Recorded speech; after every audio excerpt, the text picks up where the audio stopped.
kembali lagi di Sarhan Channel. Sebelum dimulai, kalian klik subscribe-nya.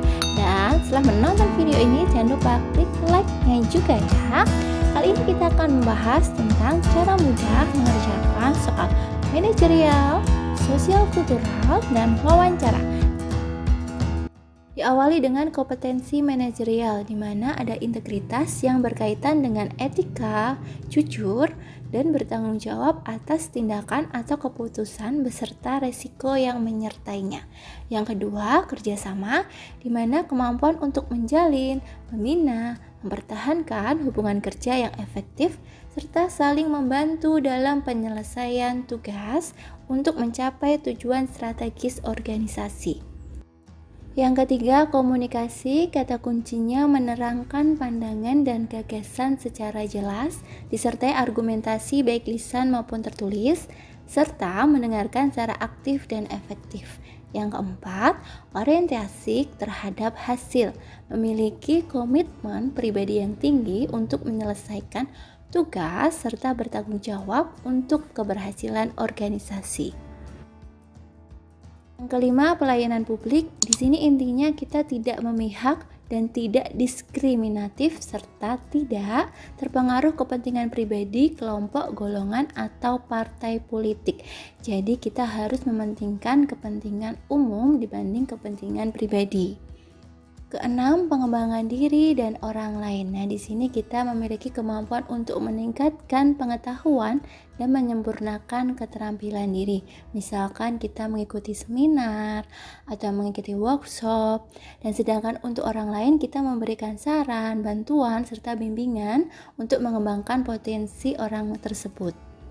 Yang ketujuh, mengelola perubahan. Nah, di sini kemampuan dalam menyesuaikan diri dengan situasi yang baru. Misalnya kita ditempatkan di tempat kerja yang baru, maka kita harus segera beradaptasi dan menyesuaikan diri dengan lingkungannya.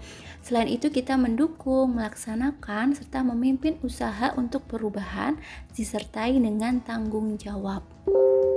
Yang terakhir yaitu pengambilan keputusan, di mana kita harus membuat keputusan yang baik berdasarkan berbagai informasi dan kita harus bertanggung jawab atas keputusan yang diambil. Oke, selanjutnya tentang kompetensi sosiokultural. Yang pertama, kepekaan terhadap perbedaan budaya. Di sini ada menghargai orang lain, menghormati perbedaan, mengedukasi perbedaan.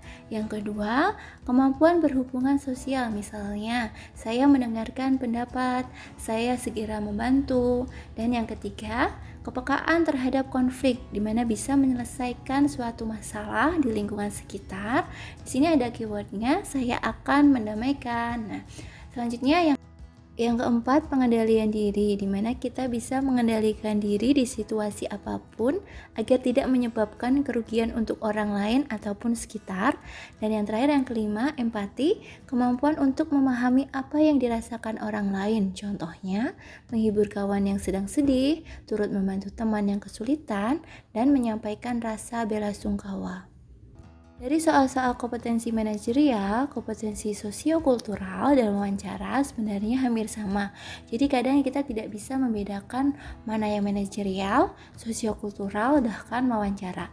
Di sini Sarhan Channel memberikan keyword yang akan memudahkan untuk mengerjakan soal-soal tersebut. Keyword yang pertama yaitu cari yang menunjukkan sebuah aksi nyata dan tegas. Jadi di pilihan ganda, carilah yang menunjukkan sebuah aksi nyata dan tegas. Ini misalkan saya akan membuat, saya akan membentuk, saya langsung mengerjakan, dan sebagainya. Dan hindari kata-kata saya menyarankan, saya menghimbau, saya menyuruh, ataupun saya melaporkan. Perhatikan contoh berikut. Jika ada banjir di sekolah dan ruangan kotor, sehingga semua siswa ikut andil membersihkan, namun sebagian teman-teman Anda mengeluh dan tidak menerima apa yang Anda lakukan. Nah, di sini perhatikan keywordnya, mana yang menunjukkan aksi nyata dan tegas dalam menyelesaikan masalah. Jawaban yang tepat adalah A. Mengapa jawabannya A? Karena kita tidak hanya menyuruh, namun juga menjadi bagian untuk bekerja. Kita sudah punya inisiatif dan tindakan nyata. Masalah orang mau atau tidak adalah nomor 2, yang penting kita ajak dan langsung melakukannya.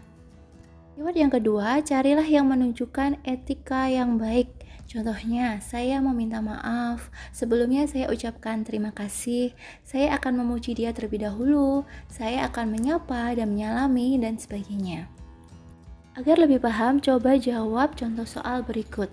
Mana yang memiliki jawaban dengan nilai skor tertinggi? Apakah A, B, C, atau D? Perhatikan keywordnya.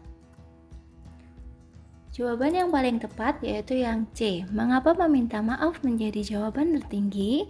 Karena yang ingin dilihat adalah respon pertama kali kita jika berbuat salah. Yang lain baik, tapi yang paling tepat adalah meminta maaf terlebih dahulu. Keyword yang ketiga, carilah kalimat yang menunjukkan respon sebagai ketua atau pimpinan. Nah, di sini Anda ditunjuk sebagai ketua dan hari ini kelompok Anda diminta untuk membuat laporan yang harus selesai sekarang. Namun di saat bersamaan, istri Anda mendadak masuk rumah sakit. Apa yang Anda lakukan? Mana jawaban yang paling tepat atau memiliki skor tertinggi? Apakah A, B, C, atau D? Jawaban yang memiliki skor tertinggi yaitu yang D. Mengapa yang D? Karena orang sakit adalah prioritas. Tidaklah etis sebagai pimpinan atau ketua kita membawa pekerjaan ke rumah sakit. Kantor atau perusahaan juga pasti memahami sehingga mendelegasikan salah satu anggotanya untuk mengganti Anda adalah jawaban yang terbaik.